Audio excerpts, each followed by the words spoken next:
नमस्कार, मैं हूं आपके साथ अभिषेक चांडिले। बात करेंगे महाराष्ट्र की। महाराष्ट्र में विधानसभा चुनाव होने जा रहे हैं, जिसमें सभी पार्टियां दांव पेच आजमा रही हैं। पर पिछले चुनाव के मुकाबले इस बार का चुनाव बिल्कुल अलग रहने वाला है, जहां दो क्षेत्रीय दलों में दो फाड़ होने की वजह से वे आपस में ही लड़ते हुए दिखाई देंगे। वहीं वोटर्स भी महाराष्ट्र में बीते 5 साल में हुए राजनीतिक उठापटक को लेकर वोट की चोट से अपना फैसला सुनाएगा। ऐसे में माना जा सकता है कि 2024 महाराष्ट्र विधानसभा तमाम सियासतदानों के लिए करो या मरो वाली स्थिति लेकर आया है। 288 सीटों वाली महाराष्ट्र विधानसभा में सरकार बनाने के लिए कम से कम 145 विधायकों की जरूरत होती है। चलिए अब समझते हैं किन वजहों से इस बार का महाराष्ट्र विधानसभा चुनाव कुछ अलग रहने वाला है। सबसे पहले बात वोटर्स की। महाराष्ट्र में 2019 में जब चुनाव हुए थे तब राज्य में 8.68 करोड़ मतदाता थे।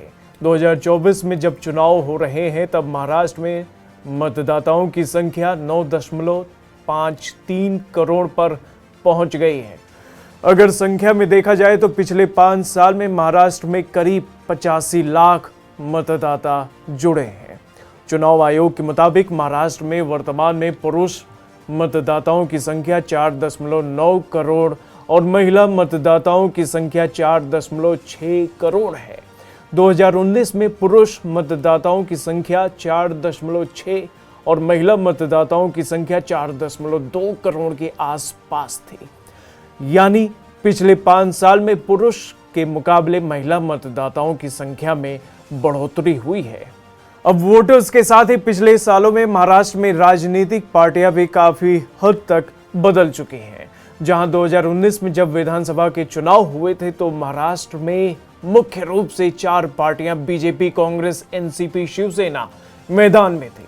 इसके अलावा 1 दर्जन से भी ज्यादा छोटी पार्टियां भी मैदान में थी। वर्तमान में छोटी पार्टियों के अलावा मुख्य पार्टियों की संख्या में भी बढ़ोतरी हुई है। एनसीपी और शिवसेना दो धड़ों में टूट चुके हैं। वर्तमान में BJP, Shiv Sena Shinde, NCP Ajit, Congress Shiv Sena Uddhav, NCP शरद मुख्य रूप से मैदान में है। अब इन सब का असर पार्टियों की विचारधारा पर भी पड़ा है।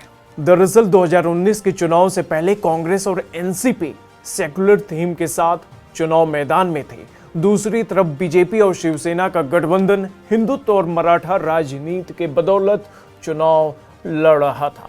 5 साल के बाद अब विचारधारा की लड़ाई में काफी बदलाव आ चुका है। बीजेपी एनसीपी अजीत के साथ गठबंधन कर सेक्युलर का भी तड़का लगा रही है। वहीं उद्धव ठाकरे के आने से कांग्रेस और एनसीपी शरद हिंदुत्व और मराठा मानुष को भी साध रहे हैं। उधर कांग्रेस ने भी अपनी विचारधारा से थोड़ा कंप्रोमाइज किया है। महाराष्ट्र में पहले राहुल गांधी खुलकर वीर सावरकर के खिलाफ बोल रहे थे, लेकिन अब कांग्रेसी सावरकर के खिलाफ नहीं बोल रहे। अब पार्टियों और विचारधारा के बदलने का असर महाराष्ट्र में मुद्दों पर भी पड़ा है, क्योंकि महाराष्ट्र में 2019 के जब चुनाव हुए तब मराठावाड़ का सूखा और सड़क निर्माण जैसे मुद्दे की गूंज थी। बीजेपी ने 5 साल में 1 करोड़ लोगों को नौकरी देने का वादा किया था। शिवसेना और एनसीपी कांग्रेस भी बेरोजगारी के मुद्दे पर मैदान में उतरी थी। 5 साल बाद अब महाराष्ट्र की राजनीति में तोड़फोड़ और गद्दारी मुख्य मुद्दा है।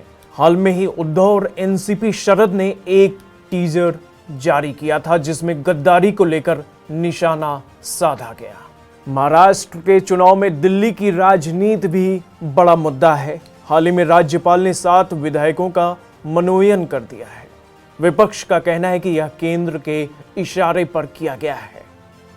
अब इन सब के बीच महाराष्ट्र के चुनाव में मराठा और मुस्लिम वोटर्स भी निर्णायक भूमिका में रह सकते हैं, क्योंकि महाराष्ट्र में मराठाओं की कुल आबादी करीब 32% है।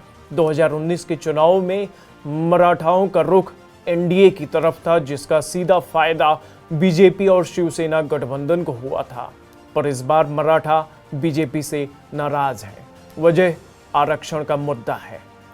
मराठाओं ने हाल ही में बीड में रैली कर बीजेपी के खिलाफ मोर्चेबंदी की है। मनोज जरांगे मराठा आरक्षण के नेता हैं जो लगातार बीजेपी और एकनाथ शिंदे की सरकार पर निशाना साध रहे हैं। इसी तरह महाराष्ट्र में मुस्लिमों का सियासी रुख भी बदला है। उस्मानाबाद और संभाजी नगर में शिवसेना का विरोध करने वाले मुस्लिम अब उद्धव के समर्थन में खड़े हैं। महाराष्ट्र में मुसलमानों की आबादी करीब 11% है। अब आने वाले समय में क्या होगा ये तो चुनावी नतीजे ही बताएंगे, पर एक बात तय है कि इस चुनाव का असर केंद्र की राजनीति पर भी जरूर पड़ेगा, क्योंकि विपक्ष की एकता को ये चुनाव तोड़ भी सकता है और उसे दोगुनी मजबूती भी प्रदान कर सकता है।